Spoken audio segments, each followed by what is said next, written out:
Yeah, I mean, I was pretty confused. We're still talking about it, like how that's really possible. Just in the fact that they made the finals that last year, and it's like the only way that trade makes sense now is if they win the championship. That's the only other thing better than making the finals a year later is winning a championship. So, I don't know really. I'm not sure. I've been on the floor with Luka, and obviously he's a once in a generational player. And now, it was just a weird thing overall. So I still feel like there's some facts that are going to come out over time, because it just doesn't. I can't really comprehend how that really makes sense, to be honest. It feels like there's something else there, doesn't it? To me, I mean, I'm not going to speak on it. I mean, that's the GMs of teams' jobs is to, look at how they can improve, and maybe they felt like they'd reached their ceiling with that group. But who knows? But yeah, it does seem a little strange. What's up, YouTube? It's Q, back with another video. In today's video, I wanted to speak on the current state of the NBA following the trade deadline.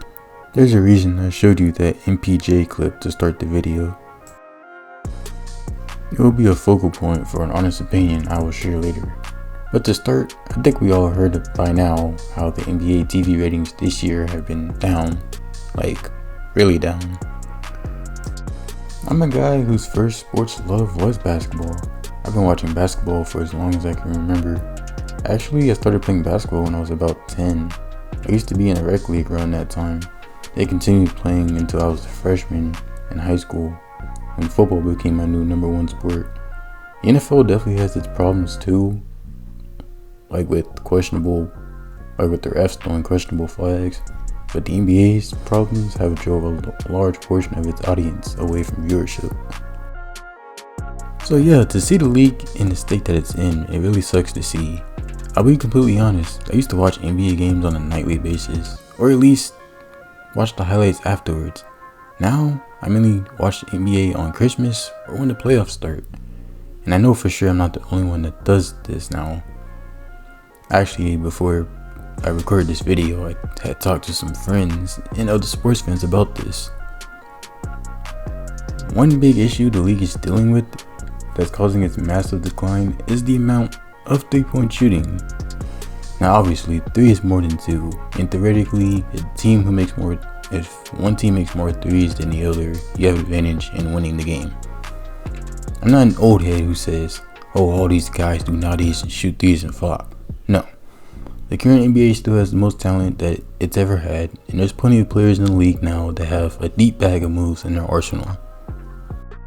But the casual viewer is always the majority on anything that comes on TV, so seeing about half or sometimes more than half a team's field goal attempts come from the 3-point line, like we're seeing that a lot now, it could turn off those fans from watching the games, which has been the case. When I was growing up watching the NBA, it just seemed like most teams had different versatile identities. Now the identities seem much identical for a lot of the teams, at least to the casual fan.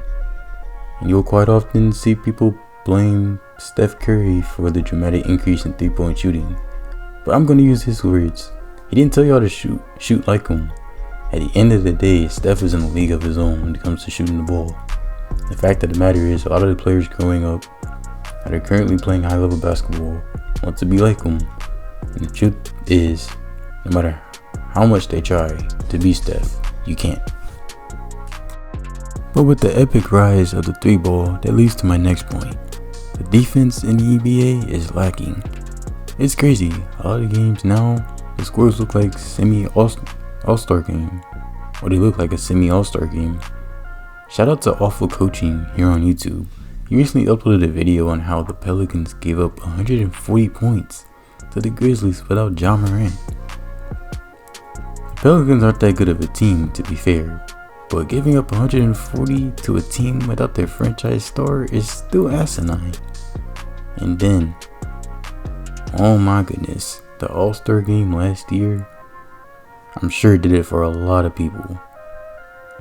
Get this, 211 to 186. Yes, the score was 211 to 186. I get it, it's good for the players to take it easy during All-Star weekend, I agree with that, but at least give the fans some effort like at least later in the game. I thought when Adam Silver introduced the target score to the game, it was a good idea. Players could take it easy, early, and then make it exciting for us fans in those third, fourth quarter to get to the target score. Now it's this 3-team tournament, I believe, but I don't know all the details, but I'll probably give it a chance to watch. Right before I detail why I have the title of this video the way it is, I wanted to touch on another problem plaguing the league. That problem is the abuse of player empowerment from some of the league's biggest stars. Don't get me wrong, I'm all for players getting their money, and even sometimes to play where they are wanting to play at. But unfortunately, in too many instances, star players will resort to childish and unprofessional acts to get their way. See James Harden when he was traded from Houston to Brooklyn, and then from Brooklyn to Philly. Jimmy Butler just now, but also when he went from Minnesota to Philly. The whole Ben Simmons debacle, and so on and so forth. These actions by star players paint a horrid look for the league. Which finally leads to the reason for the title of this video. By now I'm sure we all have heard about the Luka AD trade, which is by far the biggest trade in NBA history. A trade in which makes zero sense if you have the Mavs. Hence why I showed that MPJ clip to start the video. The man is right.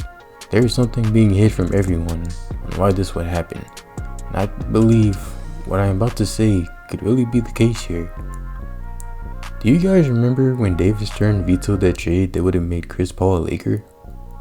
Well, let's just say Adam Silver did a reverse David Stern, in my opinion. And it makes all the sense in the world if you think about it.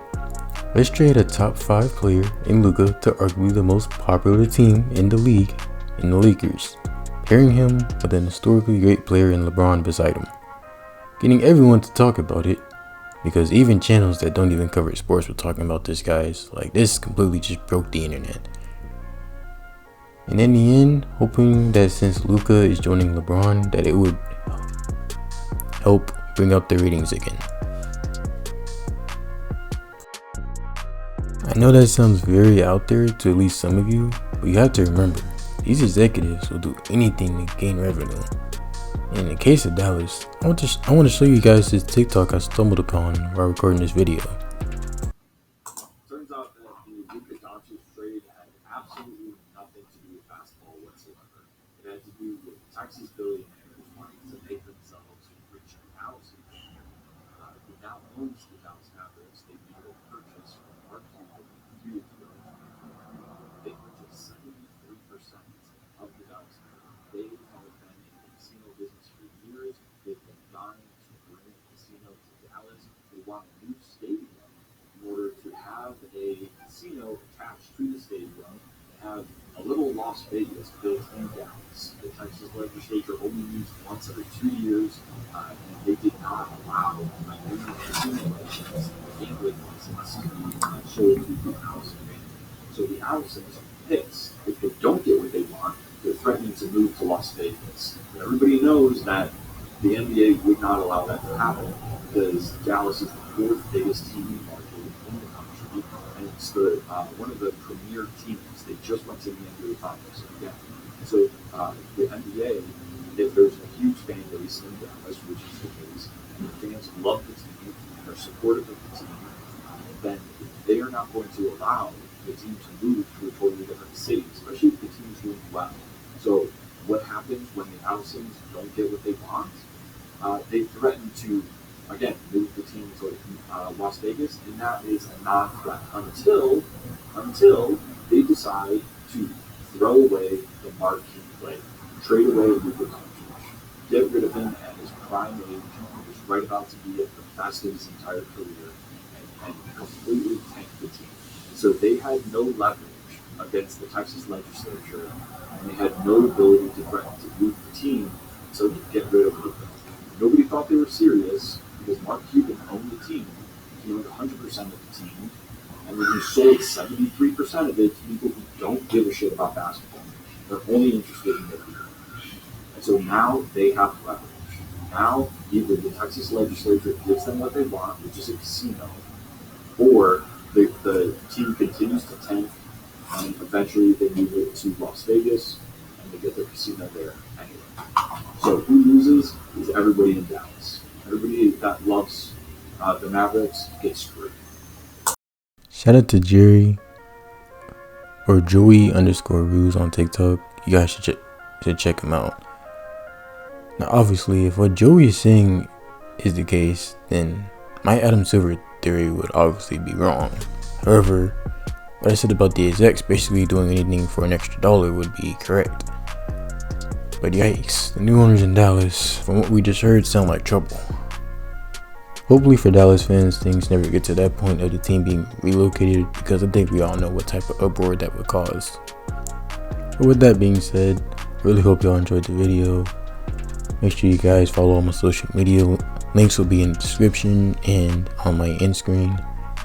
Like the video, share, comment, subscribe, and I'll see y'all in the next one. Peace.